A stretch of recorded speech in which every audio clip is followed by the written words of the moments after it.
Ja radalle numero 2, numero 955, Antti Korva, Kittilän moottorikerho, Skidu Renegade. Ja huomioikaa, että nyt radalla numero 1, päivän ensimmäinen naiskilpailija, eli Marte Eriksen. Tsempataan Martelle sieltä kunnon aikaa.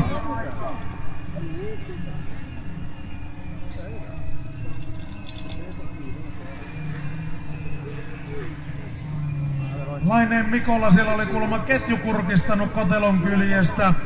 Elikkä jollakin, jos on tuommoisen kiilakoppamakitsethan hollilla siinä ketjukoteloa, niin ei muuta kuin Laineen Mikkon yhteys, niin saadaan Mikko ajamaan aikaa. Mutta nyt radalla tosiaan rata numero 1, 846 Marte Eriksen ja rata numero 2, 955 Antti Korva.